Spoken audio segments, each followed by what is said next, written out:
కానీ అంకుల్ వచ్చే ఆనంది అశ్విన్లని వెళ్ళొద్దని చెప్పారు. అంతేకాదు వాళ్ల గురించి ఎవరు మాట్లాడకూడదని ఆర్డర్ కూడా వేశారు.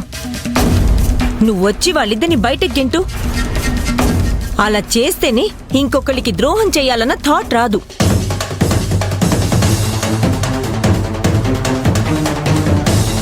నాకు వాళ్ళకి మధ్య జరిగిన గొడవ పర్సనల్.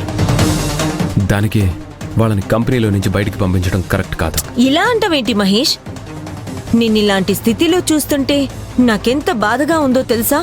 వాళ్ళని వదిలేయడం అదంతా ఒక ముగిసిన స్టోరీ. ఇది కంపెనీ, నేను ఎండి, వాళ్ళు నా స్టాఫ్, అంతే. పర్సనల్ కారణాలతో వాళ్ళని బయటికి పంపడం నాట్ ఫెయిర్. అంటే దీంతో ఆనంది అనే క్యారెక్టర్ నీ మనసులోంచి పూర్తిగా వెళ్ళిపోయినట్టేనా?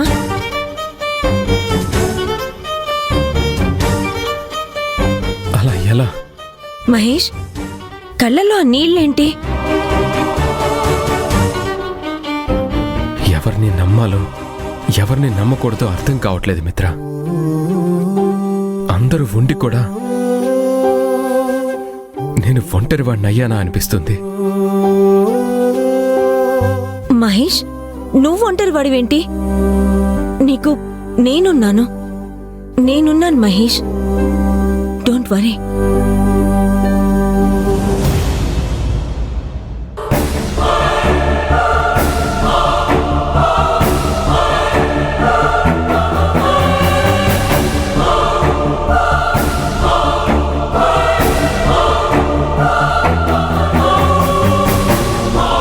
నీకు నేనున్నాను మహేష్.